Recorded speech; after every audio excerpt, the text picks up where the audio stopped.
শুকল্যাণকে দেখতে পাচ্ছি। মনে হচ্ছে শুকল্যাণ এসেছো।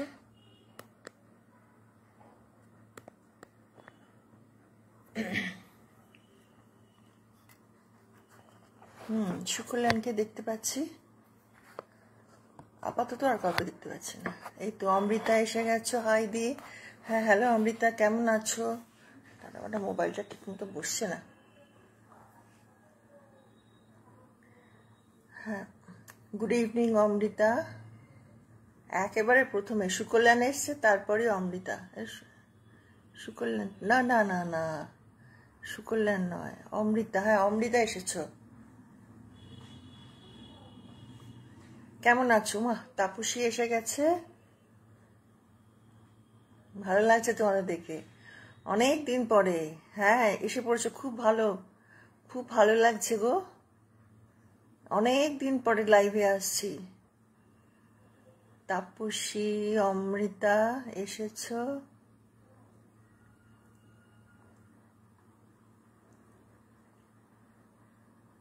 Good evening.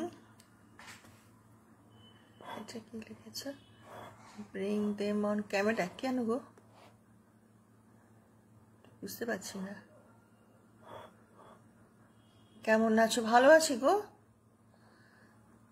তুমি কেমন আছো? একদম কাটায় কাটায় আমি এসে পড়েছি, জানো তো। আসলে একটু ভয় ভয় করছিল, অনেক দিন পর লাইভে আসছি তো। ঠিক পারবো তো? অনেক দিন পর। সে তুমি ভালোবাসো বলি আমাকে ভালো লাগছে।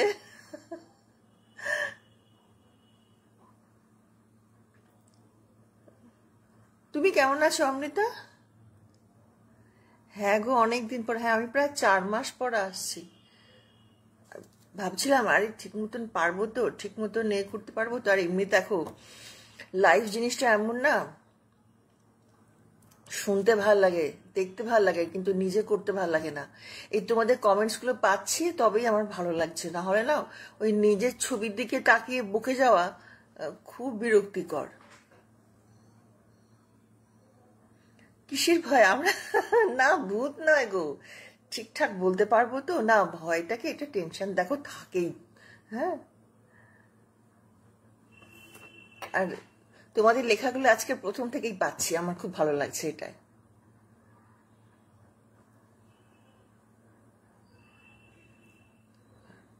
ভালো আছো? ঠিক আছে। এটা কে? ও আচ্ছা, লাভ কেয়ার কত কি আসছে। আর একজন 9:30 বাজে, আমি না বেশি দেরি করবো না, বুঝেছো? কারণ তো রাত হয়ে যাবে তো। আমাদের এই পরিবারটা খুব ভালো, সুন্দর। হ্যাঁ গো, সত্যি সত্যি আমরা সত্যি একে অপরের সঙ্গে আমরা খুব, কি বলবো, আয় বেঁধে বেঁধে থাকি, বেঁধে বেঁধে রাখি। হুম, গল্প করো না। নো চাপ, না না, সত্যি সত্যি না, চাপ নেই। আমি কি বলবো সেটা ভাবছি।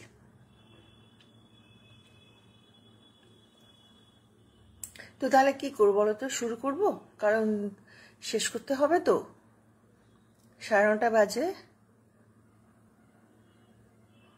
তোমরা বলো, শুরু করব কি?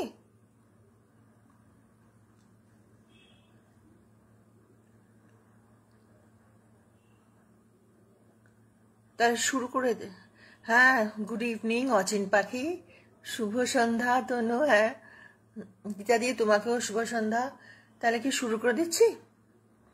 আমার লাইভে তো দেখি না।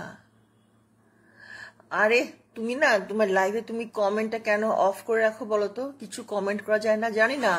আমার নিজের, আমি কিন্তু কমেন্ট করতে পারি না।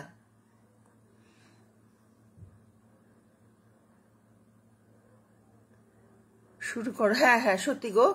হ্যাঁ হ্যাঁ, রাত হচ্ছে, চলো আমি তাহলে বলছি। গুড ইভিনিং, আমি তনু ব্যানার্জি, হানা টেলসে। আজকে আমি লাইভে এসেছি, অনেক দিন পর লাইভে আসছি। তোমাদের সবাইকে দেখে আমার খুব ভালো লাগছে। আর আমি রিকোয়েস্ট করব যে যদি আমাদের লাইভ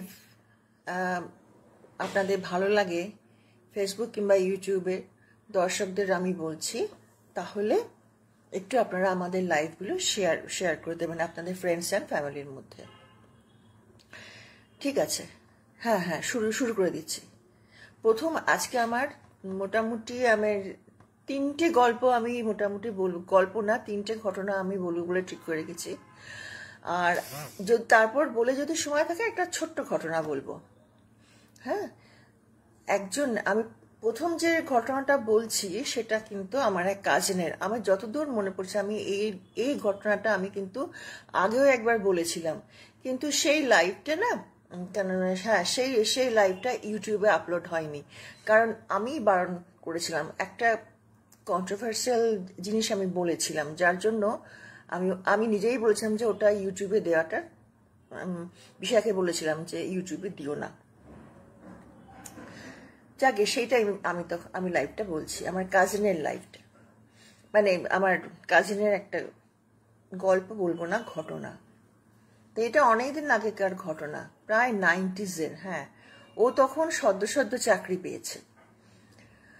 তো আমার এই ভাই একজন সরকারি চাকুরে, এবং সে এখনো একটা উচ্চপদস্থ সরকারি আধিকারিক, ফলে তার নাম, পোস্ট বা কিচ্ছু বলা যাবে না, এমনকি সে কোন ডিপার্টমেন্টে কাজ করে সেটাও আমি বলতে পারবো না। তো সে কি করেছিল, তখন 90s, তখন জাস্ট ও চাকরি পেয়েছে। সেই চাকরি সূত্রে ও তারাপীঠে যেত। এই যে তারামান, আমি লকেট পরে বসে আছি, তো তারাপীঠে যেত। তারাপীঠে যাওয়া মানে কি, ওরা তখন ইয়াং, একদম জাস্ট কত 25-26 বছর বয়স। ও মন্দিরে তো যেতই, কিন্তু ওই বয়সের ছেলেদের যেটা আগ্রহ থাকে আর কি, ও শ্মশানে যেত, শ্মশানে ঘুরতো। শ্মশানে আর কিছুই না, ওই অঘরী তান্ত্রিকে কারা কি করছে। মিষ্টি মিষ্টি, তুমি এসেছো, কেমন আছো তুমি, আমাদের রাশিয়ান লেডি কেমন আছে? হ্যাঁ, তো যাকে আমি সেটা বলি আগে। হ্যাঁ, তো শ্মশানে ঘুরতো এরকম ভাবে না, ওই অঘরী তান্ত্রিক যারা সব থাকতো ওখানে শ্মশানেতে, তারা মানে তাদের কি কর্মকাণ্ড, তারা কি করে, তারা মানে তাদের লাইফস্টাইল কিরকম, শ্মশানে কেন আছে, এই সমস্ত নানানভাবে ওরা আলাপ জমাতো আর ওদের সম্পর্কে জানার চেষ্টা করতো। এরকম করে না বার কয়েক ও গেছে, গিয়ে ঘুরে ঘুরে দেখেছে। আর তখনকার শ্মশান না, 90s শ্মশান আর এখনকার শ্মশানের মধ্যে আকাশ পাতাল তফাৎ। আমি লাস্ট দেখেছিলাম 2015, তখন তো শ্মশান অনেক ছোট হয়ে এসেছে, আর একটা তখন ইলেকট্রিক চুল্লিও চলে এসেছে। 90s তো এসব ছিল না, তখন হোটেলও কম ছিল, আর অনেক ফাঁকা, ধুধু করতো তখন বলতে গেলে। তা সেবারে কি করেছিল, ও এমনিতে তো অফিসের কাজে আসতো, তারপর ও সেবারে করেছিল কি, ও কয়েকজন বন্ধুকে নিয়ে ওই শ্মশানে মানে তারাপীঠে গিয়েছিল। অ্যাজ ইউজুয়াল পুজো টুজো দেবার পর সে সন্ধ্যাবেলা হয়েছে, ওরা তো যাবেই শ্মশানে, গিয়ে দেখছে, ঢুকে অ্যাকচুয়ালি মানে ওদের ভূত দেখা বা এসব দেখেই আর কি আগ্রহটা ছিল, বা ওই তান্ত্রিকদের সঙ্গে ও মানে কি বলবো, কথা বলতো, ওদের কাজকর্মগুলো দেখতো। তো ওরকম 4-5 জন বন্ধু মিলে গেছে গিয়ে, আর শ্মশানটা তো ঘুটঘুটি অন্ধকার, শুধু হ্যাঁ হ্যাঁ শুয়ে শোনো, হ্যাঁ তুমি শুয়ে শোনো, শ্মশানটা তো ঘুটঘুটি অন্ধকার, শুধু জায়গায় জায়গায় না ওরা সব ওই তান্ত্রিকরা বসে থাকে, আর ধুনি জ্বালিয়ে মানে আগুন জ্বালিয়ে, তাও দাও দাও করে আগুন না, এরকম চাপা চাপা, আমি যা দেখেছি কিরকম আগুন জ্বালিয়ে বসে থাকে। তো ওই রকম একজন তান্ত্রিকের সঙ্গে ওরা আলাপ করেছে, এবং শ্মশানটা তো পুরোপুরি অন্ধকার, শুধু ওই ধুনির আলোতেই যেটুকু দেখা যাচ্ছে, একদিকে তান্ত্রিক আর উল্টো দিকে ওসব 4-5 জন ছেলে, আর তার সঙ্গে আমার ওই কাজিনও ছিল। তো বসে আছে ওরা, বসে এটা ওটা সেটা কথা বলছে, আর ওই তান্ত্রিকের পাশে না একটা মরার মাথার খুলি, স্কাল নিয়ে বসে আছে। খানিক্ষণ কথা বলার পর বলছে, এ না আমাকে অনেক কথা বলে, এর সঙ্গে আমি কথা বলি, মানে ওই খুলিটার সঙ্গে, এর সঙ্গে না আমি না কথা বলি। এই ও ও ও একটা সিগারেট চাইছে, দে তো একটা সিগারেট দে তো। তখন বলছে, তখন ওরা একটা সিগারেট দিয়েছে, তো সিগারেটটাকে না ধরিয়ে তান্ত্রিকটা ওই খুলিটার দাঁতের ফাঁকে ঢুকিয়ে দিয়েছে, মানে সিগারেটটা জ্বালিয়ে ওই খুলিটার দাঁতের ফাঁকে ঢুকিয়ে দিয়েছে। তো আমার কাজিন আমার কাজিন আমাকে বলছে যে জানো, ও না ওটাকে ঢুকিয়ে দিল, তো সিগারেটটাকে জ্বালিয়ে ঢুকিয়ে দিল, পুরো মানুষে যেরকম সিগারেট ফুকলে যেরকম একবার করে আলোটা জ্বলে ওঠে আবার কমে ওঠে না, ঠিক সেরকম হচ্ছে। আর চারদিকে ঘুটঘুটি অন্ধকার। তো আমি ভাবছি যে ও কি করে একটা মরার মাথার খুলি কি সিগারেট টানে, আমাকে কি এটাও বিশ্বাস করতে বলছে? আমি ভাবছি যে নিশ্চয় ওই সিগারেটের পেছনে কোনো লম্বা লম্বা নল আছে, নল দিয়ে এইবারই টানছে, নিজে টানছে, এরকম অন্ধকার তো দেখা যাচ্ছে না ভালো করে, একটু করে টানছে আর ওই রকম করে জ্বলছে। আমি নড়িনি, আমি চুপ করে ওদের সঙ্গে বসে আছি, আমার বন্ধুদের সঙ্গে, আর চোখটা কুচকে দেখার চেষ্টা করছি যে নলটা কোথা দিয়ে ও টানছে। আমি চুপ করে দেখছি, কিন্তু আমি এই নয় যে একবারে উঁকি ঝুঁকি মেরে দেখছি যে কোথায় নল কোথায় কি আছে, সেরকম না। আর এত অন্ধকার না, আমরা কেউ কারোর মুখটাও পরিষ্কার দেখতে পাচ্ছি না। তো বলছে না, তারপর ওই লোকটা না কথায় বলছে, জানিস ও কি বলছে? ও মানে ওই স্কালটা বলছে, ও বলছে যে এখানে একজনের মনে খুব সন্দেহ, সে কিছুতেই বিশ্বাস করে না।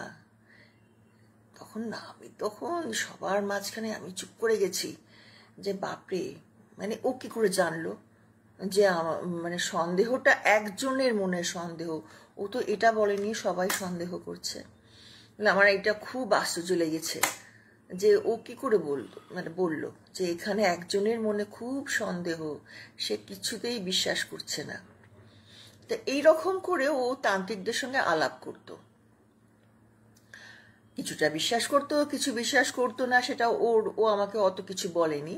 তা এরকম একজন তান্ত্রিকের সঙ্গে আলাপ করতে করতে না, ও তার কাছে দেখেছিল একটা হাড়, মানে হাড্ডি আর কি, পায়ের হাড্ডি মানুষের, মানে হাঁটু থেকে গোড়ালি অবধি যে হাড়টা থাকে, এই রে প্রেস্টিজেন তো হাঁটু থেকে গোড়ালি অবধি যে হাড়টা থাকে না, তা কি নাম বলে বাবা আমি জানি না, সেই একটা হাড় দেখেছিল। তো হাড়টা দেখে ওর খুব পছন্দ হয়, কি দেখে যে ও হাড় পছন্দ করলো ওই জানে। তো হাড়টা ও চাইলো, এটা কিন্তু অন্য তান্ত্রিক, ওই লোকটা নয়। তো হাড়টা চেয়েছে যে হাড়টা আমাকে দেবেন। তো বললো, তুই হাড় নিয়ে কি করবি? না দিন না, আমার এটা ভালো লাগছে দেখে, আমি রাখবো। তো তখন সে ঠিক আছে নিবি তা নিয়ে যা। তখন হেসে বলেছে, তুই রাখতে পারবি তো? নিয়ে যাচ্ছিস যা, তুই রাখতে পারবি তো? তো ও বললো, ওইটা তো দেখে আমি তো হাড়টা নিয়ে তো চলে এসেছি, একটা মামুলি হাড় একখানা। হাড়টাকে এনে না ও কি করেছে, কাউকে কিছু বলেনি। ওর তখন কিন্তু অলরেডি বিয়ে হয়ে গেছে, ও জাস্ট মানে কয়েক মাস তখন বিয়ে হয়েছে। ওর বউকেও কিছু বলেনি গিয়ে। আর ওর নিজস্ব আলমারি ছিল, সেখানে ওর অফিসের জামা কাপড় সব আর সব, মানে ওর সব জামা কাপড়গুলো থাকতো, আর বউয়ের ছিল আলাদা। তো সেখানে গিয়ে না ও নিজের আলমারিতে জামা কাপড়ের ভাঁজের মধ্যে রেখে দিয়েছে হাড়টাকে। তো ঠিক আছে আর কিছু বলে না, একটু পরিষ্কার টরিষ্কার করে রেখে দিয়েছে হাড়টাকে। মাঝে মাঝে খুলে খুলে দেখে আছে ঠিকঠাক আছে কিনা। একবার কি হলো, ওর অফিসে না খুব গন্ডগোল হলো, মানে ও একটা ভুল করে ফেলেছিল। বললো আমাকে যেটা বলছিল আর কি, যে আমি তো ভুল করে ফেলেছি, আর আমি ভাবছিলাম যে এই রে আমাকে এবার ঘাট ধাক্কা দেবে। সরকারি অফিস হলে কি হবে, কাজের ব্যাপারে কোনো ভুল কিন্তু কেউ রেয়াত করে না। তো আমি কি করি, এখন ভীষণ ভয় লাগছে আমার। পরের দিন আমার মাথাটা মনে হচ্ছে কাটা যাবে, আমার বসেরা আসবে সব। ও না আকুল হয়ে তখন আলমারিটা খুলে ওই হাড়টাকে, দেখো এটা কিন্তু তান্ত্রিক কিছু বলে দেয়নি ওকে, ও নিজে থেকেই করেছে। হারটাকে নিয়ে বলেছে, বাবা তুমি যে কে তুমি জানি না, তুমি আমাকে, হ্যাঁ গুড ইভিনিং বিশা, তো তুমি কে বাবা জানি না, তুমি আমাকে বাঁচাও, কালকে আমার সাংঘাতিক হবে, তুমি বাঁচাও আমাকে বলে হারটার কাছে না প্রার্থনা করেছে। তো বললো যে আমি তো প্রার্থনা করে হারটাকে তো নমস্কার করে রেখে দিয়েছি। বিশ্বাস করবে না, পরের দিন আমি যখন অফিসে গেলাম কিচ্ছু হলো না। মানে আমি ভাবছিলাম যে কি না কি হবে, আমার চাকরিটাই বোধহয় চলে যাবে। ওমা কিচ্ছু হলো না, ব্যাপারটা তো পুরো অন্যদিকে মন নিল, ঘুরে গেল এবং পুরো সারা দিনটা চমৎকারভাবে কাটলো। চমৎকারভাবে কাটলো। তো তো আমার চমৎকারভাবে কাটলো দিনটা। আমি তো ভাবতেই পারিনি যে এত সুন্দরভাবে আমার মানে এটা মিটবে। তো খুব আনন্দ হলো আমার। বাড়িতে এসে না আমি সোজা এসে আমি আগে আলমারিটা খুলেছি, খুলে হাতটাকে নমস্কার করে একবারে থ্যাংক ইউ বাবা, তুমি আমাকে অনেক বাঁচিয়েছো, এরকম করে হাতটাকে নমস্কার করে আমি রেখে দিয়েছি। তারপর থেকে না ও এরকম একদিন হলো, এরকম মাঝে মাঝে যখনই ও না এতে পড়তো, অসুবিধায় পড়তো, হারটাকে ওরকমভাবে বলতো। আমি যখনই যা কিছু বলেছি হারকে, আমার ঠিক সেটাই হয়েছে। তবে ও কিন্তু কিছু চায়নি, মানে টাকা পয়সা মানে ওসব কিছু নেই, শুধু ওর অসুবিধা হলে বিপদে পড়লে ও তখন হারটাকে বলতো, এবং ও যেটা বলতো যেন সেটা ঠিক সেরকম ভাবে ওর ফলে যেত। মানে হ্যাঁ, ও যেটা বলতো মানে সুন্দরভাবে সব মিটে যেত, ফলে যেত আমি ঠিক বলবো না, মিটে যেত। এরকম করতে করতে না ও আর হলো কি, ওর মাঝখানে না ও একটা কিরম বাতিকের মতন হয়ে গেল। ও মাঝে মাঝেই আলমারি খুলে সবার অলক্ষ্যে হাতটাকে খুলে খুলে দেখতো, দরজা বন্ধ করে দেখতো হাতটা ঠিক আছে তো, অফিস যাবার আগে হাতটাকে প্রণাম করে যেত, অফিস থেকে ফিরে এসে তাড়াতাড়ি করে আলমারি খুলে জামা টামা ছেড়ে এসে আগে ও দেখতো হাতটা ঠিক আছে তো। এইবার করতে করতে না ওর এবার এই ঘটনাটা ওর বউয়ের চোখে পড়েছে। ও বলছে যে আমাকে বলছিল, ওর নামটা যেন কি, হ্যাঁ যাই হোক একটা নাম দিচ্ছি, দরকার নেই নামটা, ও হ্যাঁ যাই হোক, ওর বউ বলছে যে ওর না আমি দেখছি যে ওর কিরকম স্বভাবটা পাল্টে যাচ্ছে, দেখো ও মানে নিউলি ম্যারিড, কাজেই বললো আমার যেন ওর যেন কেমন সংসারে কোনো না আসক্তি নেই, কি হচ্ছে না হচ্ছে বাড়িতে, কি হচ্ছে না হচ্ছে কোনো দিকে ওর কোনো আগ্রহ নেই, বাবা রয়েছে মা রয়েছে, ও যেন কোনো দিকে আগ্রহ নেই ওর। ওই মাথায় কিন্তু ও যে হার এনেছে সেটা তো কাউকে মানে বলেনি, কি ভাবে কি করে, মাঝে মাঝে যে দরজা বন্ধ করে কি করে ওই জানে বাবা। আর সত্যি বলতে কি ওর কোনো মানে কি বলবো, জাস্ট নতুন বিয়ে হয়েছে, কোনো ফিজিক্যাল ইন্টিমেসিতেও ওর কোনো নাকি আগ্রহ নেই, যেন ক্রমশ দূরে সরে যাচ্ছে এবং কেমন একটা মানুষ ওর হয়ে যাচ্ছে। খুব চিন্তায় পড়েছে ও, তখন ভাবছে কেন এরকম হচ্ছে, এই বারবার তারাপীঠ যাওয়া আসার ফল না কি কে জানে বাবা। একদিনকে না ও ওই স্নান টান করে উঠে অফিস যাবার আগে হাতটা খুলতো, ওই আলমারিটা খুলতো, হাতটাকে চুপ করে দেখতো, দেখে দেখে ডেকে প্রণাম করে চুপচাপ প্রণাম করেছে। সেইটা ওর বউ দেখেছে যে কি করছে, আলমারির মধ্যে দাঁড়িয়ে দাঁড়িয়ে প্রণাম করছে, এটা কিছুকে একটা প্রণাম করছে, অথচ কোনো ঠাকুরের ফটো নেই, কিছু নেই। তো ও তো অফিসে বেরিয়ে গেছে, তারপর ও গোয়েন্দার চোখে পড়েছে যখন, সে তো দেখবেই। আর ওর বউ বলছে আলমারিটা খুলেছে, খুলে ঘেঁটে জামা কাপড়ের মধ্যে থেকে হারটা বেরিয়ে এসেছে। হার দেখেই তো ওর বউ চিৎকার, এ মা কোথা থেকে কি এনেছে, সর্বটা আলমারির মধ্যে ঢুকিয়েছে, শ্মশানের জিনিস, দৌড়তে দৌড়তে হারটা নিয়ে এসে ওর শ্বশুর শাশুড়িকে দেখিয়েছে, মানে আমার কাজিনের বাবা মাকে দেখিয়েছে। তারা আবার বাড়ির আবার ওদের উচ্চ গলার আওয়াজ শুনে আবার পাশ থেকে তার কাকা শ্বশুরও চলে এসেছে, কি হয়েছে বৌমা কি হয়েছে, সবাই জেনে গেল এই বাবা একটা বাড়িতে একটা কনফারেন্স বসলো, এই সব কোথা থেকে জিনিসপত্র আনছে।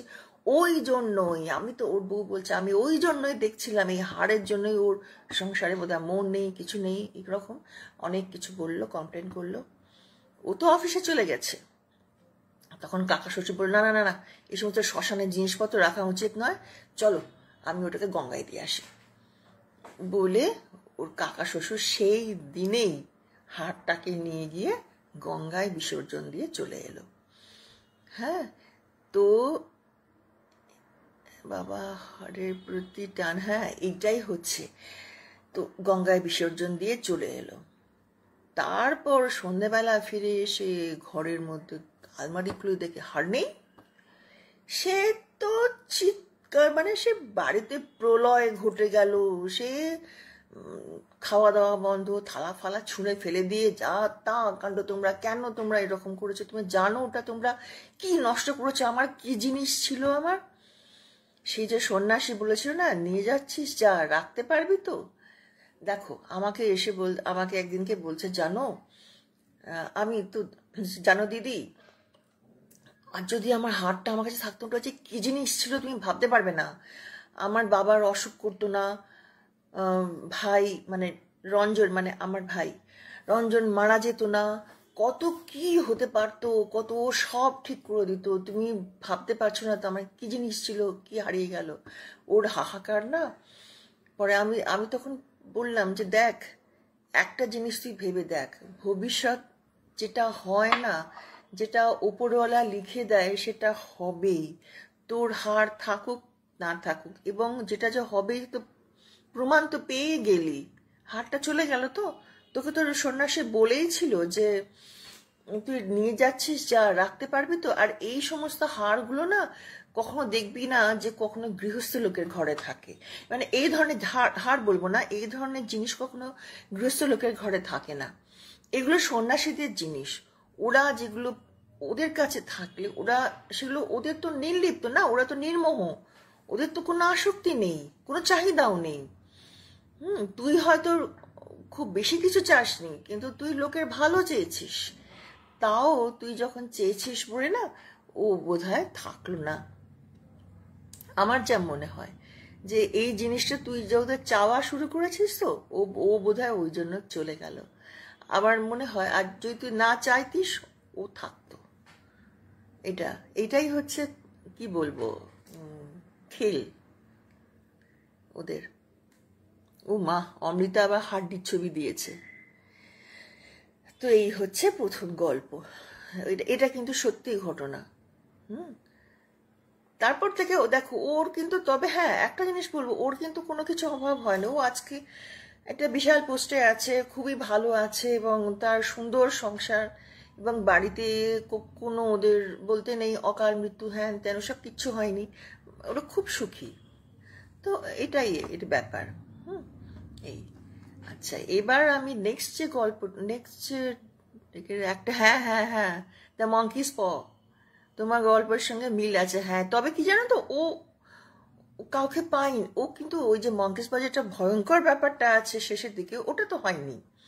এই হাতটাকেই ফেলে দিয়ে এসেছে ও গঙ্গার জলে, একদম প্রকৃতির জিনিস প্রকৃতিতে চলে গেছে। এইটাই। আচ্ছা, তোমাদের কেমন লাগলো? এটা নিশ্চয়ই তোমাদের ভালোই লেগেছে। আচ্ছা, আর আমি বেশি দেরি করব না। হ্যাঁ, কটা বাজে? হ্যাঁ, কারণ আমার যে থার্ড গল্পটা বলবো সেটা কিন্তু একটু বড়। সেকেন্ড যে গল্পটা বলবো, এটা গল্প না, সরি, আবার গল্পটা খালি মুখ দিয়ে গল্পই বেরিয়ে যায়। ঘটনাটা বলবো, এটা কোনো ভৌতিক ঘটনা না, কোনো অলৌকিক টলৌকিক কিচ্ছু না। তুমি শোনো। এটা একদম লৌকিক গল্প, মানে কি বলবো, মানে আমাদের গল্প, মানে জীবনের গল্প। আমার এই জিনিসটা ঘটেছে আমার ননদের ছেলের গল্পে, ও জীবনে। ও আমাকে এই ঘটনাটা বলেছিল। ঘটনাটা ওর জীবনে হয়েছে, মানে সেরকম কিছু না, ঘটনাটা খুব সুন্দর।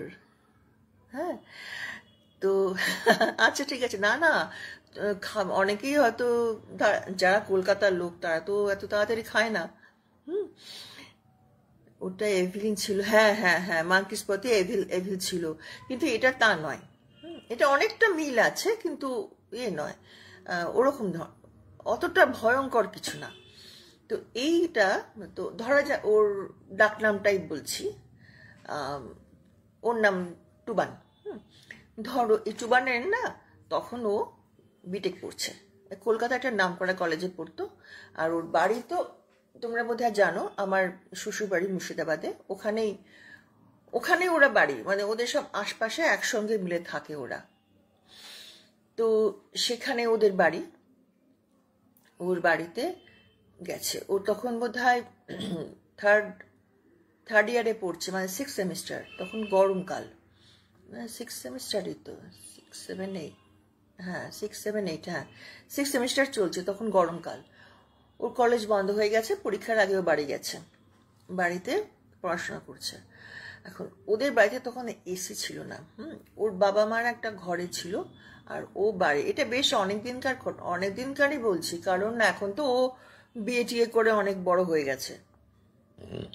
এটা হচ্ছে তখন হ্যাঁ ও তো তখন ও কলেজে পড়ে, মানে অল্প বয়স। তো ও কি করেছে, বাইরে ওদের শোবার ঘর, এটা শোবার ঘরে বাইরে একটা বারান্দা আছে, আর বাঁদিকে রাস্তা। বারান্দা, ও যেখানে পড়তো ওই বারান্দার ডিভানে শুয়ে শুয়ে পড়তো। আর এরকম গ্রিল দিয়ে ঘেরা বারান্দা, বারান্দার পরে আছে একটা অল্প ছোট্ট ঘাস জমি, ওদেরই ঘাস জমি। আর তার পাশে ওদের প্রতিবেশীর পাঁচিলটা বড় এবং হলদে রং করা। ও বলছে ও ঘরে, গরমের জন্য ঘরে পড়তো না, ও বাইরেই পড়তো, টেবিল ল্যাম্প জ্বালিয়ে পড়ছে। আর ও পড়তে পড়তে ঘুমিয়ে পড়েছে। আমি বললাম আমার কখন পড়তে পড়তে আমি ওখানে ঘুমিয়ে পড়েছি, একটা টেবিল ল্যাম্প জ্বলছে। আর ওটা একটু মানে মফস্বল এরিয়া তো, খুব মানে নিস্তব্ধ। একটু রাত হলে ওরা তাড়াতাড়ি খেয়ে দিয়ে শুয়ে পড়ে।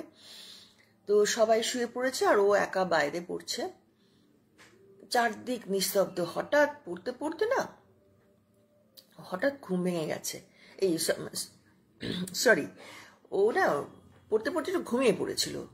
ঘুমানোর পর ও হঠাৎ ওর একটা চটকায় ঘুম ভেঙে গেছে, একটা কিসের একটা আওয়াজ হচ্ছে, আক আক আক করে একটা আওয়াজ হচ্ছে। ও না আওয়াজটা শুনে ও বুঝতে পারেনি। ওর একটু ঘুমে মানে চটকা ভেঙে দেখে ওই যে প্রতিবেশীর যে পাঁচিলটা ছিল, সেই পাঁচিল, হ্যাঁ সেই পাঁচিলের ওপর একটা জিনিস, মানে একটা ছায়া মূর্তি, মানে কিরকম একটা মুন্ডু রয়েছে, দুটো হাত দুটো পা এরকম গুলি করছে, এরকম ভাবে একবার এদিক দিয়ে যাচ্ছে, এদিক দিয়ে আসছে, এদিক দিয়ে এরকম যাচ্ছে, এরকম করে আসছে।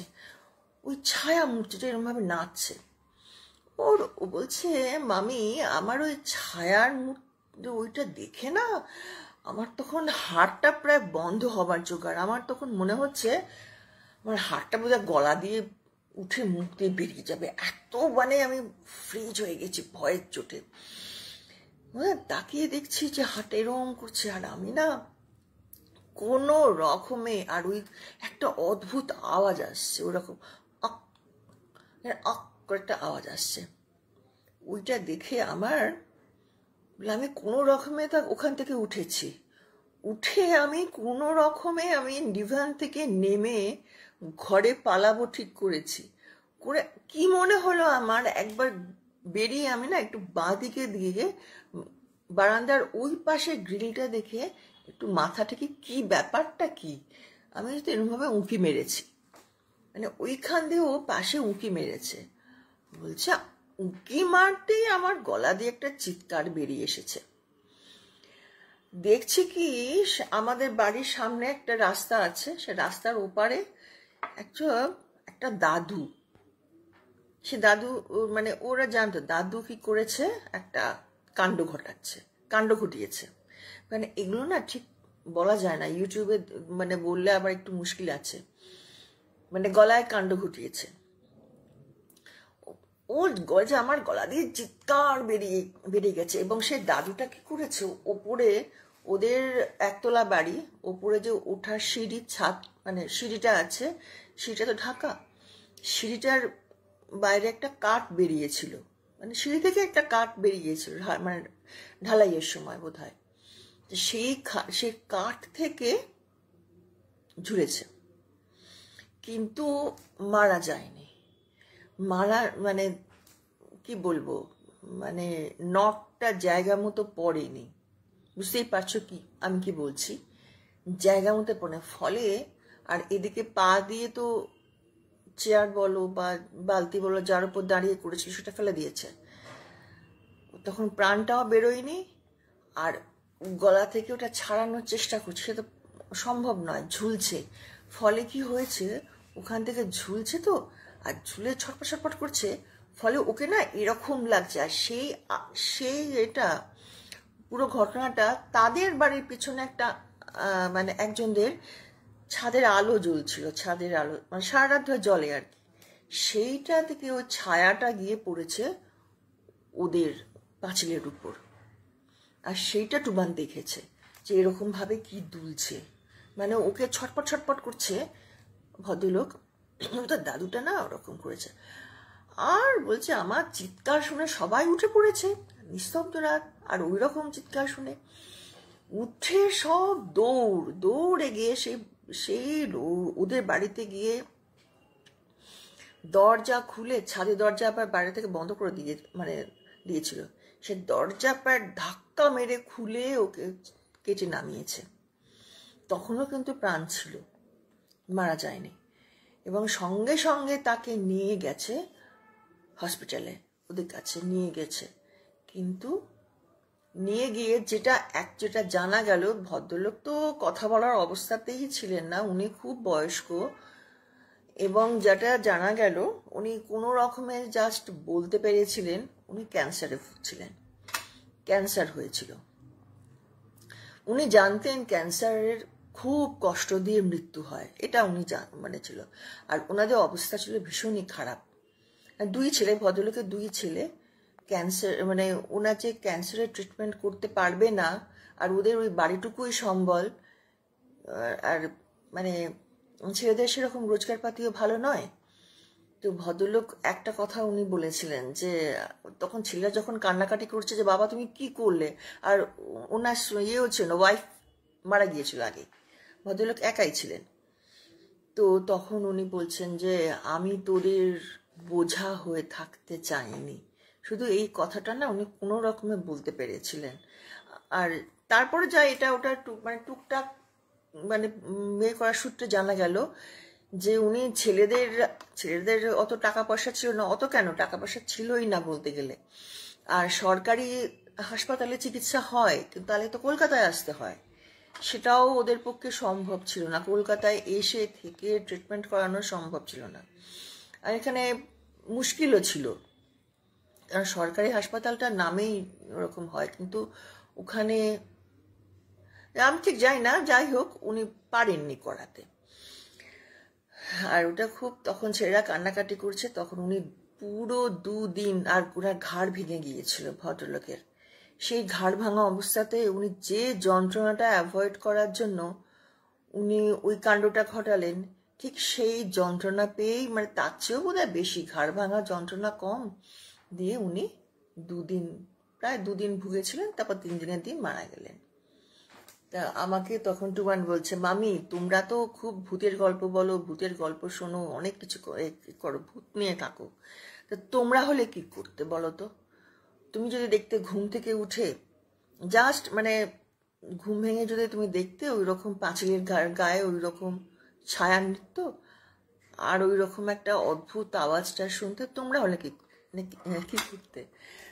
তো আমি বলছি দেখ সত্যি এটা তো ঠিকই, আচমকা যদি আমি ওরকম দেখতাম আমি প্রথমেই পালাতাম, তোর তো তাও হাড়টা গলা দিয়ে বেরোয়নি, আমার বোধহয় বেরিয়ে যেত আমার হলে, এই এটা ব্যাপারটা খুবই কষ্টের, কিন্তু এটাও একটা ঘটনা, এই জন্য বলে না। আর ভদ্রলোক কি করেছেন, ভদ্রলোকে তো মানে আগে ক্যান্সারে ভুগছিলেন, তারপর রোগা পাতলা চেহারা, উনি যে ওয়েট নিয়ে পড়লে যে চটপট কাজটা মিটে যায় সেটাও হয়নি, আর উনি ঠিক মতন এত বৃদ্ধ তো উনি ঠিক মতো করতেও পারেননি, ফলে সব মিলিয়ে একটা খুব বিশ্রী ঘটনা ঘটে গেল, এবং ভাগ্যিস ও দেখেছিল বলেই কিন্তু ওনাকে নামানো হয়েছিল, না হলে যে উনি যে কি কষ্ট পেতেন ভগবান জানে। এটা এই জন্যই বলে এসব ভাবিয়া করিও কাজ, করিয়া ভাবিও না। উনি তো নামতেও পারছিলেন না, যা অবস্থা, এবং কেউ অত রাত্রে কে শুনবে। এটা একটা ছোট ঘটনা ছিল, কিন্তু ঘটনাটা খুবই মর্মান্তিক। আমার শুনে খুব খারাপ লেগেছিল। ভাগ্যের, ঠিক ঠিক বলেছ গো, ভাগ্যের পরিহাস। আমি হলে ফ্রেম হয়ে যেতাম, আমিও তাই। হ্যাঁ, সত্যি আমিও তাই। ওই রকম আমি তো ভাবতে পারি না, বাপরে বাপ, ভীষণ যন্ত্রণাদায়ক গো। ওই জন্যই বলে না, ওই ভদ্রলোক তো উনি ঠিক মতো মানে করতেও পারেননি এটা। আর শরীর একে, উনি ক্যান্সারের পেশেন্ট, শরীর অশক্ত, রোগা, তারপর ওনার বয়সের জন্য উনি আরো রোগা হয়ে গিয়েছিলেন বলে সবকিছু মিলিয়ে মিশিয়ে ওনার পুরো ঘটনাটা ওনার উল্টো দিকে চলে গিয়েছিল পুরো। খুবই বাজে লেগেছে, আমার শুনে খুব কষ্ট লেগেছে। তবে এইটা কি বলবো, এরকম না, টুবান ভীষণ পরোপকারী। ও যখন মানে ঝাঁপিয়ে পড়ে, ও কোনো কিছু ব্যাপার নেই। ওরও এরকম জীবনে আরো আরো ঘটনা আছে, সেটা তো পরে বলবো। ঠিক আছে, এখন বাজে 10:05। আচ্ছা, এবার যে থার্ড যে ঘটনাটা বলবো, এটা কিন্তু একটু বেশি বড়। মানে হ্যাঁ, ঠিকই বলেছো গো, ওভাবে কাউকে দেখতেও চায় না, একদম একদম, এটা সত্যি কথা। তবু ও ছিল বলে তো ও নামাতে পেরেছিল না, ও সময় মতন দেখেছিল বলে তো ভদ্রলোককে নামিয়েছিল। এবং ওনার ছেলেদের কি কষ্ট বলতো। তবে ওনাকে কেউ অযত্ন করেনি, কিন্তু এটা নয় যে উনি অযত্নে মারা গিয়েছেন বা কেউ কিছু বলেছে, না, উনি কিন্তু সেরকম কিছু ঘটনা ঘটেনি। উনি নিজে থেকেই করেছেন যে ছেলেরা যদি বাড়িঘর বিক্রি করে আমার চিকিৎসা করে, সেটা তাহলে ওরা কোথায় দাঁড়াবে। আমার মনে হয় উনি ওইটাই ভেবেছেন সমানে, যার জন্য বলছিলেন না যে তোদের ঘাড়ে বোঝা হয়ে থাকতে চাই না। কেউ কিছু বলেনি ওনাকে, এবং ওনার ছেলেরা কিন্তু সেরকম ধরনের ছেলেও নয়। ঠিক আছে, এবার আমি থার্ডটা বলছি। এই থার্ডটা কিন্তু একটু বড়, এটা কোনো ভৌতিক ঘটনা। আজকে আমি না খুব একটা ভৌতিক ঘটনা বলবো না, বা বলছিও না।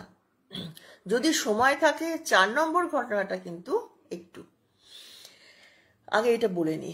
এটাকে তোমরা কি বলবে আমি জানি না, সাইকোলজিক্যাল, প্যারানর্মাল তো আমি বলতে চাই না।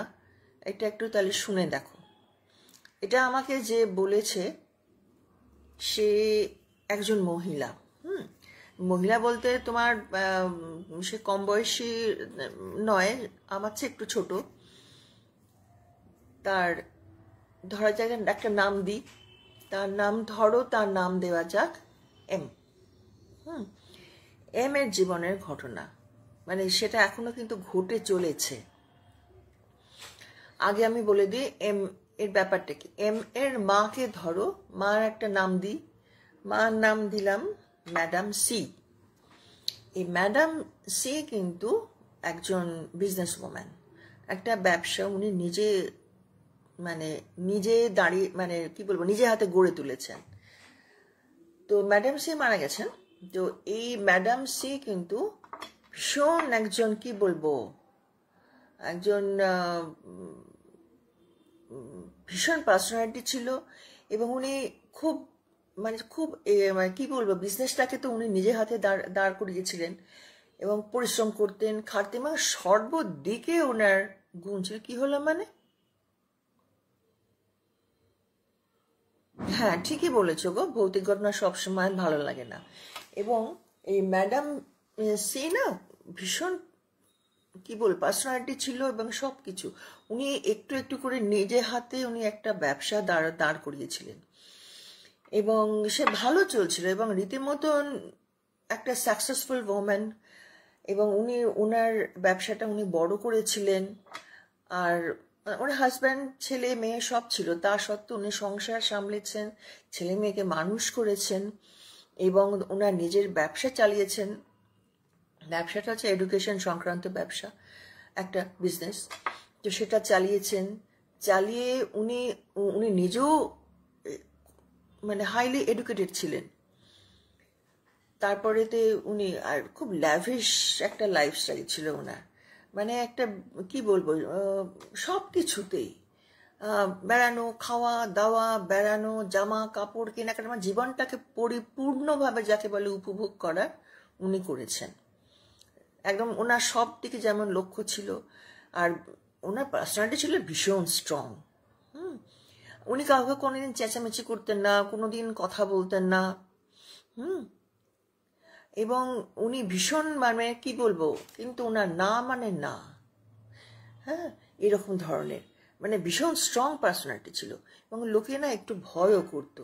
এবং উনি যেমন টাকা পয়সা খরচ করতেন তেমনি লোককে দান ধ্যানও অনেক করেছেন।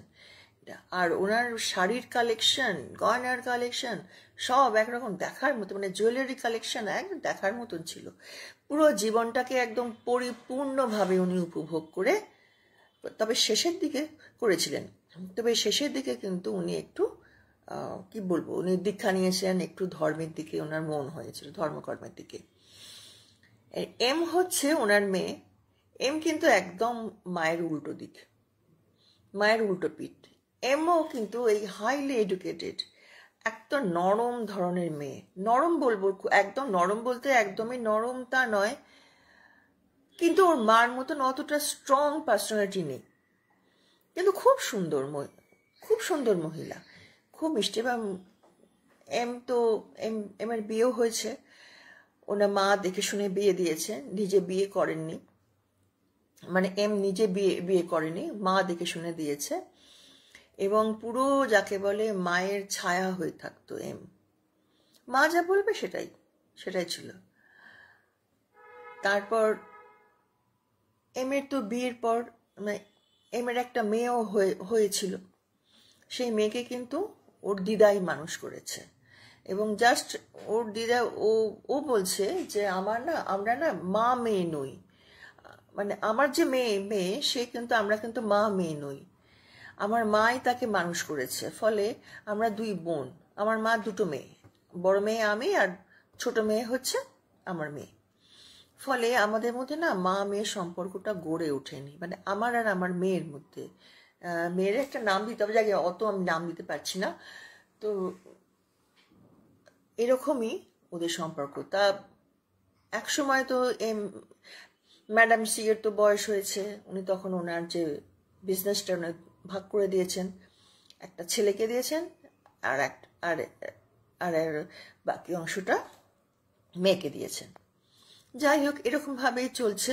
এরকম মহিলাকে ভয় রেসপেক্ট, হ্যাঁ গো, দুটোই লাগে, ভীষণ পার্সোনালিটি, বাপরে। তো এরকম চলছে। তো শেষের বয়সে, তখন ওনার বয়স ছিল 76, ম্যাডাম সি মারা গেলেন। ওনার শেষে থেকে উনি বেশ ভুগেছিলেন, উনি নার্সিংহোমে ভর্তি ছিলেন। এবং বলতে গেলে এম এর কোলে মাথা রেখে কিন্তু ম্যাডাম সি মারা যান। এটাও কম ভাগ্য নয়, নিজের মেয়ের কোলে মাথা রেখে কটা মা মরতে পারে গো। মানে সব দিক থেকেই ভগবান ওনাকে কিন্তু পরিপূর্ণ করে পাঠিয়েছেন। আর উনি যে বয়সে মারা গিয়েছিলেন 76-এ, ঠিকঠাক, মানে উনি কখনো পরের উপর নির্ভরশীল হয়ে যাননি। উনি যখন নার্সিংহোমে গিয়েছিলেন উনি পুরো মানে নিজের কাজ নিজেই করতে পারতেন, সেরকম অবস্থায়। আর নার্সিংহোমে বেশি দিন ছিলেনও না, উনি মানে মাসখানেকের মধ্যে উনি মারা যান অসুস্থ হবার। এইবার মারা যাবার পর থেকেই ঘটনাটা ঘটতে শুরু করে। ঘটনাটা বলবো না, ওই আর কারোর সঙ্গে ঘটেনি, মেয়ের সঙ্গেই ঘটেছে, এম এর সঙ্গে ঘটে চলেছে। এম বলছে, এম তো একদম মাতৃহারা হয়ে সে তো আকাশ ভেঙে পড়লো তার মাথায়। মানে ও যে মা মারা যাবে ওর নাকি ও ভাবতেই পারেনি। এখন ওর হাজব্যান্ড আছে, সংসার আছে, কিন্তু তা সত্ত্বেও ওর মার জন্য একটা মানে হাহাকার করছে সব সময় যেন। এবং সেই এম কি করলো, মা মারা যাওয়ার পর ও মার সঙ্গে করার জন্য, কানেক্ট করার জন্য ও প্ল্যানচেট করা শুরু করে দিল। এবার কি, তো ও আমাকে সব কথা বলছিল।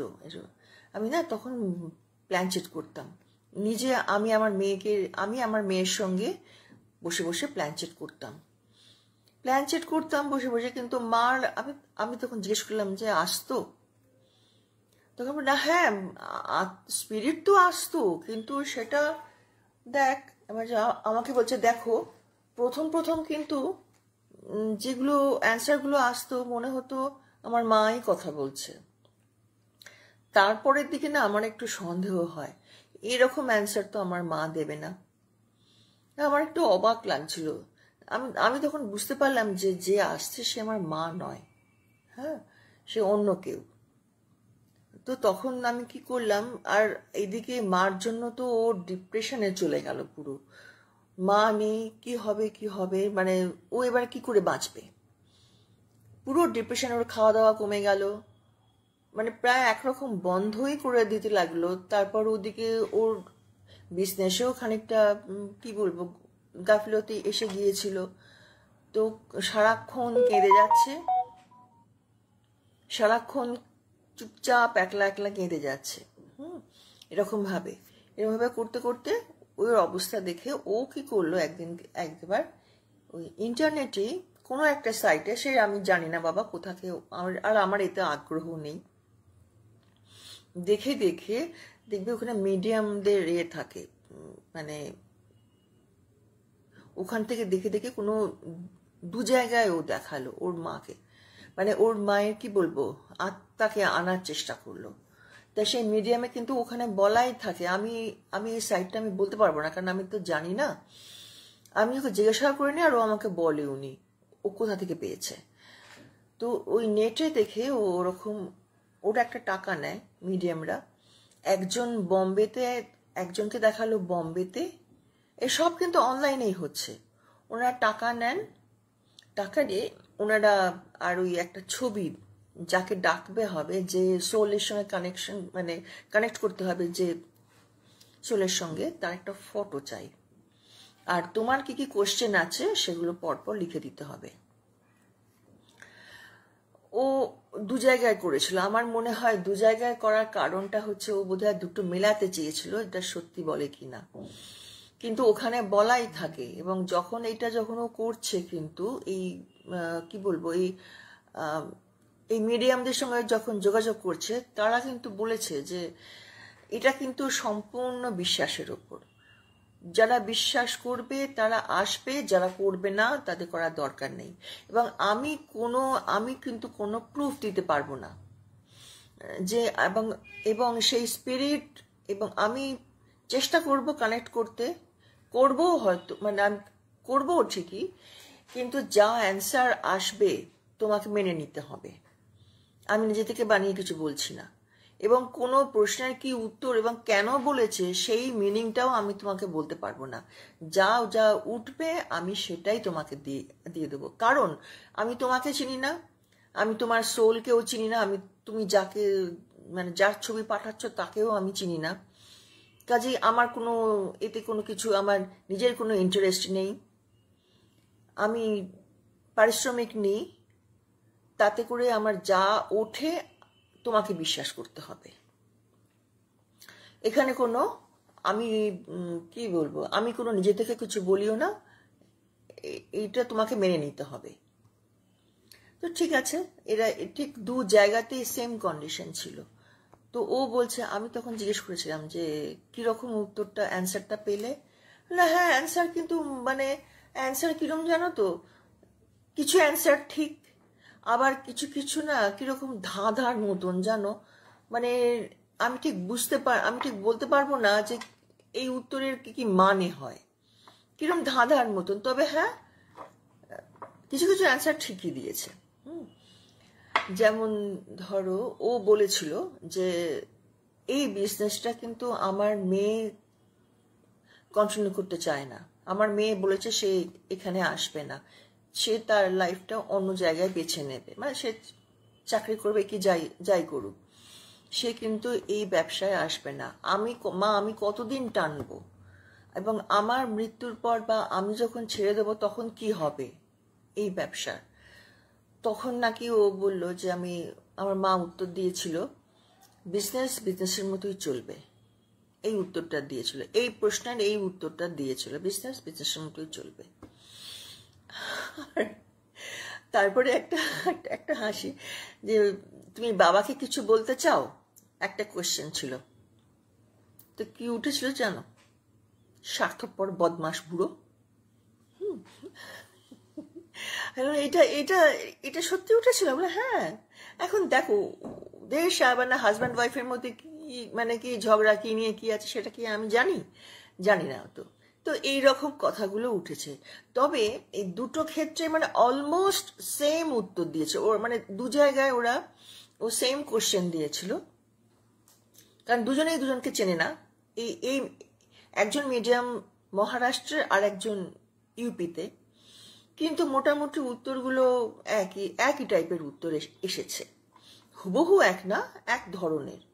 আর দুজনেই কিন্তু একটা কথা বলেছিল যে এই ভীষণ পাওয়ারফুল সোল। এইটা তারপরে তো বললো আরো সব অনেক কথা বলছিল, মানে ওর মার কাছে যে ওর মার কথা বলতে শুরু করলে না, ও আর থামতে যায় না, সে অনেক কিছু বলে যাচ্ছে। তো যাই হোক, এবং এই এম কিন্তু বরাবরই কিন্তু এই প্যারানর্মাল ব্যাপারে কিন্তু বিশ্বাস করে, এবং ও নিজেও কিন্তু ছোট বয়সে প্রচুর ও এরকম প্ল্যাঞ্চেট করতো, এবং তাতে অনেক সময় ভালো উত্তরও পেত, মানে অনেক স্পিরিট আসতো কিন্তু ওর কাছে। তাই সেটা অন্য ব্যাপার।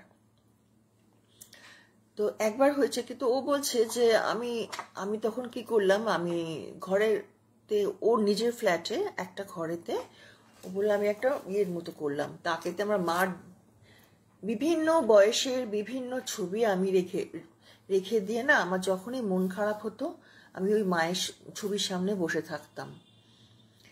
এবং তারপরে দেখছি যে এই মানে ওইখান তো ও ছবি টবি টাঙিয়ে দিয়েছে।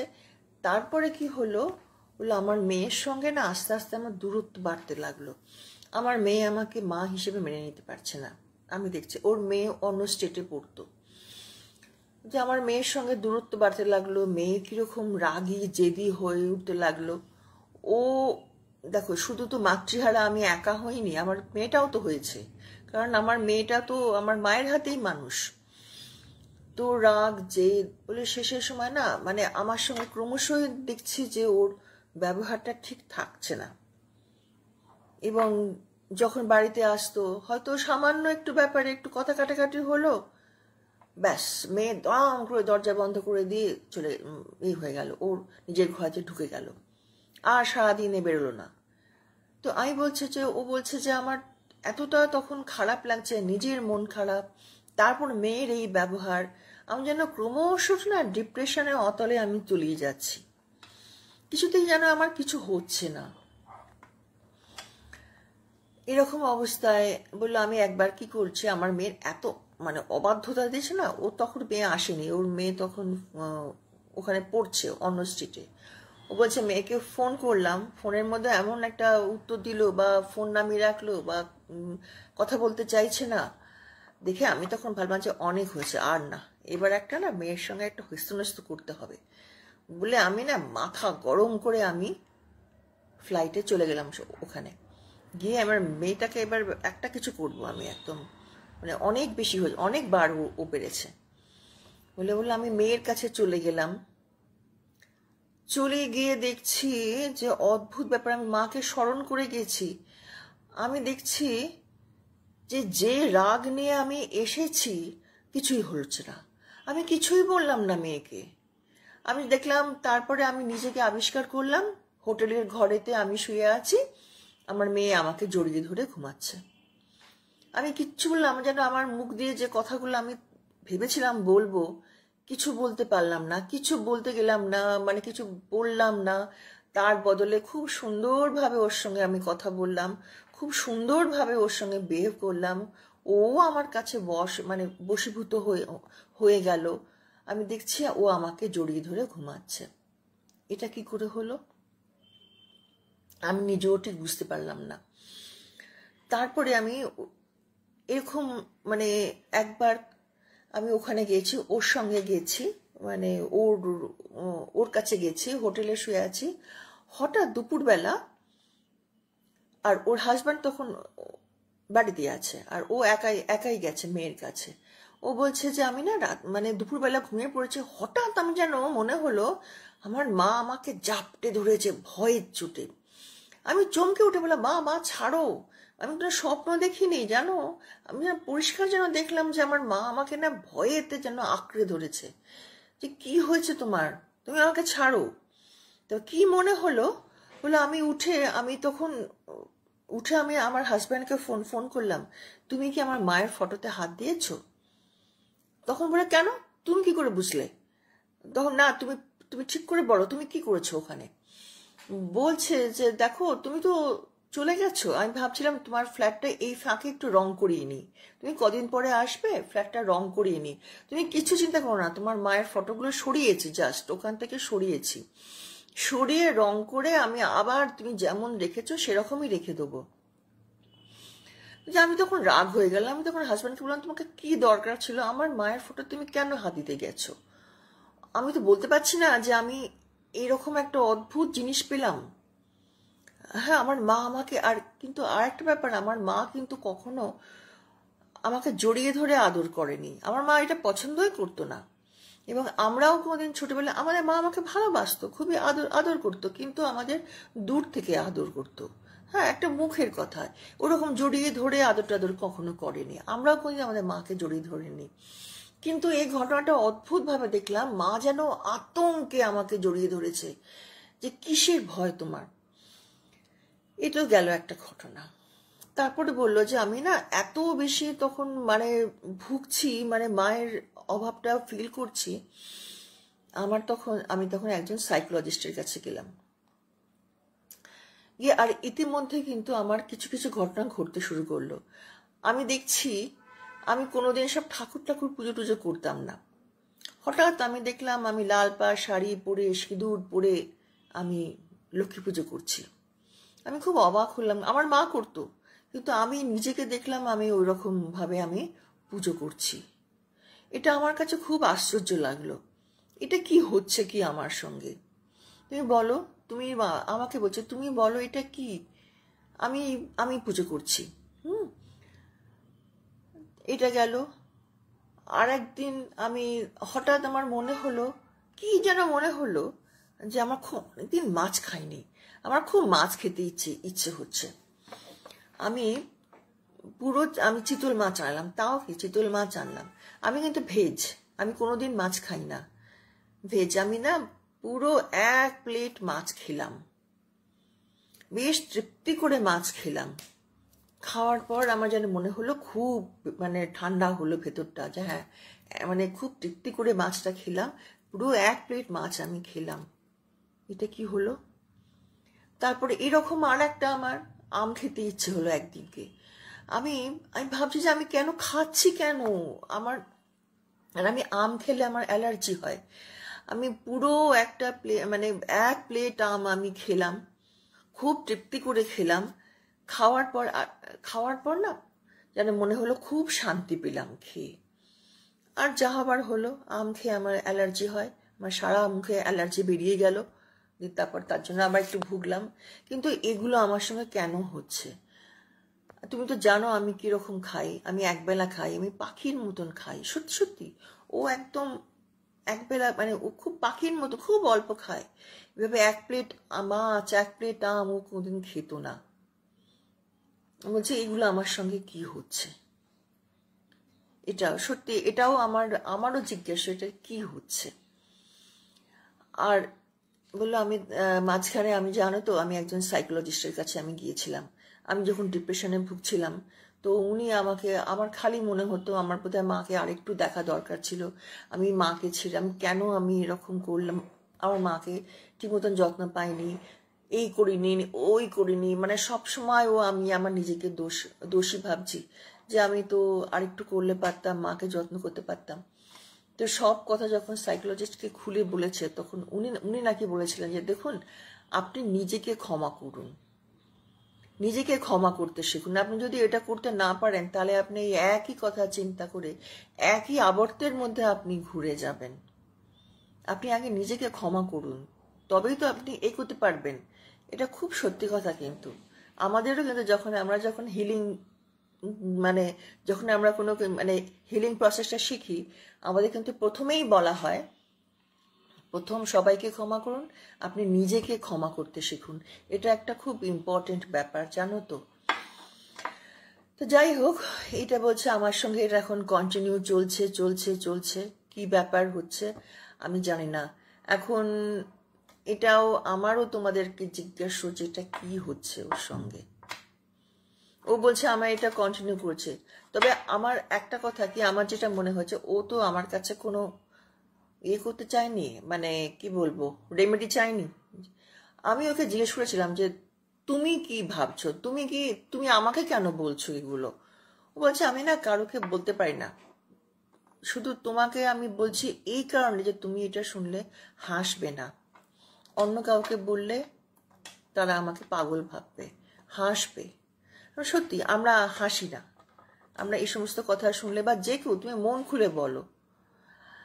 কি জানো, এটা তো আমাকে এইটুকুই বলো, আমি তোমাদের বলছি। তবে আমার যেটা মনে হয়, এটা এখনো কন্টিনিউ চলছে, পরে আবার কি শুনবো কে জানে। আমার মনে হয় ওর না প্রথমেই কিন্তু মুক্তি দেওয়া উচিত ছিল।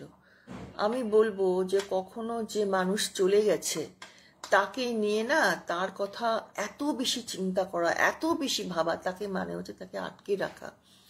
প্রত্যেকটা সোলের একটা নিজস্ব জার্নি থাকে, তাকে সেই জায়গা ছেড়ে দিতে হয়। ও আর একটা জিনিস বলেছিল, ও যখন মেয়েকে বললো না যে মেয়েকে এরকম যেন ও যেরকম হেস্তনেস্ত করতে যখন গিয়েছিল, বললো আমি মেয়েকে কিছুই বলতে পারলাম না, খুব মিষ্টি করে কথা বললাম, মেয়ে আমার সঙ্গে আমার পুরো বশীভূত হয়ে গেল। এরকম আমি না সব ক্ষেত্রে পাচ্ছি। বিজনেসেও আমার মধ্যে ধরো ঝামেলা আসছে, ঝঞ্ঝাট আসছে, কিন্তু সব যেন কিরকম মসৃণভাবে কেটে যাচ্ছে। এটা কিন্তু আমি করছি না, আমি নিজে কিছু করছি না, কেউ আমাকে দিয়ে যেন করিয়ে নিচ্ছে। কিভাবে করাচ্ছে আমি জানি না। তো এটাই তার তার প্রমাণ। আমার যেটা মনে হয় যে সোলকে ছেড়ে দেওয়াই উচিত। হ্যাঁ, ওই যে এক জায়গায় রেখে দিয়ে আটকে রেখেছে, ছবি টবি সাজিয়ে আটকে রেখেছে, যাকে এসব ওর ব্যাপার, আমি আর কিছু বলিনি। ও আমাকে যা বলছে আমি শুনে গেলাম, যা শুনেছি সেটা আমি তোমাদেরও বললাম, এখন তোমরাই সেটাকে বলো। এটা কি সাইকোলজিক্যাল ব্যাপার, না এর মধ্যে কিছু প্যারানর্মাল আছে? হ্যাঁ, টু মাচ মোহ মায়া, she has learn to let go. আমাদের ধর্মের তো এটাই শেখায়, আত্মা আর আত্মার শান্তি হয় না, না যারা পৃথিবীতে থাকে তাদের শান্তি, না যারা, হ্যাঁ ঠিকই বলেছো, না যারা পৃথিবীতে থাকে তাদের শান্তি, ঠিকই বলেছো। ওনার মায়ের, হ্যাঁ গো। আর সব থেকে বড় কথা কি জানো তো, সোলটা কিন্তু পাওয়ারফুল সোল, এবং দুটো মিডিয়ামই এক কথা বলেছে, যেটা একটা খুব পাওয়ারফুল সোল। দেখি, আমি তো তোমাদের এত যা শুনেছি বললাম, এরপরে কি হয়। তবে আমি না এটাকে আমি বলতে চেয়েও আমি বলতে পারিনি, কারণ কিভাবে, কারণ যে বলছে সেও তো হাইলি এডুকেটেড, তা তো নিজের বোঝা উচিত, বলো, যে মাকে এবার ছেড়ে দেওয়া। আর ও আমাকে আরো একটা কথা বলছে, যেটা বলতে ভুলে যাচ্ছি, ও পিএলআর করাতে চায়, পাস্ট লাইফ রিগ্রেশন। ও বলছে তোমার সঙ্গে যদি কোনো পিএলআর আমি করাতে চাই, কেন আমার এই ধরনের ফিলিংস হচ্ছে, আমার মার সঙ্গে আমার কিরকম সম্পর্ক ছিল যে আমি এত ডিপ্রেশনে চলে যাচ্ছি, আমি পিএলআর করাতে চাই।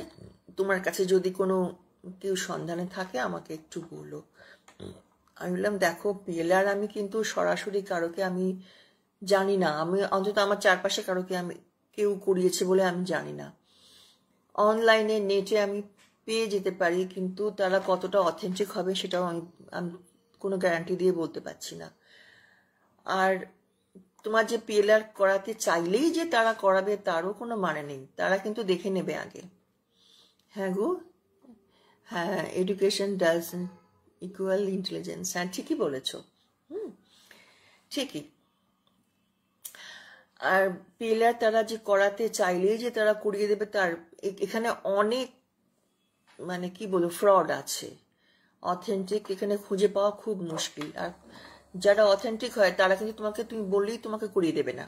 তারা দেখবে তুমি আদৌ যোগ্য কিনা, তোমার পিলার করার আছে কিনা সেটা দেখবে আগে, সেটুকু। এই 10টা 10:30 বেজে গেছে, তোমরা এবার তো শোবে। ঈশাং তো দিল্লিতে করাবে গো, ও তো দিল্লিতে নয়। আমি জানি ঈশাং, হ্যাঁ হ্যাঁ ঈশাং পিএলআর করায়, তাহলে ওকে আমি বলতে পারি। হ্যাঁ সেটা ঠিক আছে, আমি আমি তাহলে বলতে পারি। তাহলে ঈশাংকে নাম্বারটা দিয়ে ওকে যোগাযোগ করতে বলবো। ও কিভাবে করবে সেটা ও দেখিনি। হ্যাঁ ঠিক আছে, ঠিক বলেছ, আমি ঈশাংকের কথাটা ভুলে গিয়েছিলাম। এই আর একটা আছে, বলবো কি? একটা ছোট্ট গল্প বলে আমি চলে যাই, কারণ তোমরা 10:30 বাজে এখানে এখন। সেটা তোমরা বলো, নাকি আজকে এখানেই শেষ করে দিচ্ছি? ঈশাঙ্ক অনলাইনও করায়। এই অনলাইনে কি করানো যায়? হ্যাঁ হ্যাঁ অন্যায়, এটা অন্যায় হবে, ঠিকই বলেছ।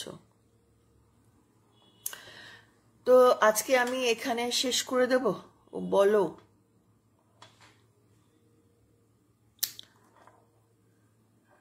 ঠিক আছে বলছি, একটা ছোট্ট করে বলে দিই। এই গল্পটা না আমি এটা অনেকদিন আগে এটা পড়েছিলাম। এটা আশাপূর্ণা দেবীর গল্প, জানো তো। আমি নামটাও বলে দিচ্ছি, মৌসুমী ভৌতিক সংখ্যাতে। আমি 78-এ, মানে আজকে কত বছর আগে, হ্যাঁ কত বছর আগে 78-এ আমি পড়েছিলাম। হ্যাঁ ঠিক আছে, আমি কথা বলে দেখবো, আমি ওকে জিজ্ঞেস করব। হ্যাঁ ও যেন কথা মানে বলে নেয়। ঠিক আছে ঠিক আছে। বা ও মেসেঞ্জারও কথা বলতে পারে ঈশাঙ্কের সঙ্গে, যদি করায় তো। ঠিক আছে, তারপর আমিও জানবো কি কি হলো। তো এটা গল্প, আশাপূর্ণা দেবীর গল্প, একটা ছোট্ট একটা ভৌতিক গল্প বলে আমি শেষ করছি। যে এটা আমি 78-এ পড়েছিলাম অনেকদিন আগে। তখন ও মৌসুমী ভৌতিক সংখ্যা বলে একটা বই বেরোতো, সেই বইতে। তো আশাপূর্ণা দেবী একবার বেড়াতে গেছেন। উনি তো বেড়াতে গেলেও তো লিখতেন। তো সেখানে, আর তখনকার দিনে বেড়াতে যাওয়া মানে ওই বিহার টিহার অঞ্চলে আর কি, ঘাটশিলা বা মধুপুর এরম একটা জায়গাতে। তো সেখানে উনি একটা বাড়িতে ভাড়া ছিলেন কিছুদিনের জন্য। তো উনি সকালে লিখতেন, রাতেও লিখতেন। লিখে ওই বাড়ির ড্রয়ারের মধ্যে ওনার খাতাটা আর পেনটা রেখে উনি শুয়ে পড়তেন। তো এরকম একদিন উনি সকালবেলা উঠে দেখেন ওনার যে রাইটিং প্যাডের ওপর আঁকিবুকি কাটা, ঠিক যেন বাচ্চারা যেন আঁকিবুকি কাটলে যেরকম হয় সেরকম।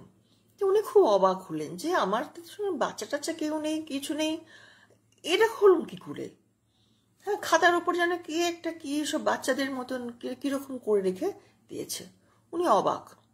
যাই হোক, উনি ওই পাতাটা বাদ দিয়ে অন্য পাতা থেকে লিখতে শুরু করলেন।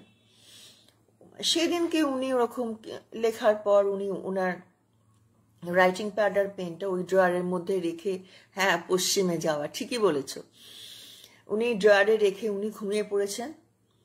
তারপরের দিন সকালবেলা উঠে উনি লিখতে গিয়ে দেখেন যে একজন কিছু একটা লিখতে চাইছে, বা কিন্তু সে লিখতে পারেনি, সেটাও ওই আঁকিবুকির মধ্যেই রেখেছে, তবে আগের দিনের চেয়ে বেটার কিছু একটা লিখতে চাইছে। তখন উনি বললেন যে এইবার উনি কিন্তু একটু সন্দেহ হলো মুখে, কারণ ওনার বাড়ির কেউ এই কাজ করবে না। তা বললেন যে আমি তখন কি করলাম, পরের দিনকেও আমি ওরকম লিখে খাতাটা, মানে একটা সাদা খাতা, মানে সাদা পেজ রেখে দিয়ে পেনটা রেখে দিয়ে উনি শুয়ে পড়লেন। আমি বললাম, পরের দিন আমি সকালবেলা উঠে ড্রয়ারটা খুলে দেখলাম একজন মানে অতি কষ্টে আঁকা বাঁকা হাতের লেখায় লিখেছে, আমার কথাটা লিখবেন। আমি পড়লাম, দেখে আমি ভাবলাম যে এটা তো, আমি তখন বুঝতেই পারলাম যে এটা তো কোনো মানুষের কাজ না, নর্মাল নয়। কারণ আমি আগের দিন রেখে আমি শুয়েছিলাম, আর আমার ঘরে এসে কেউ লিখেও যায়নি।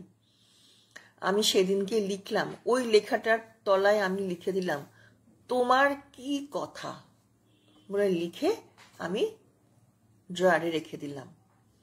তারপরের দিন দেখলাম আর কোনো উত্তর নেই, কিছুই লেখা নেই।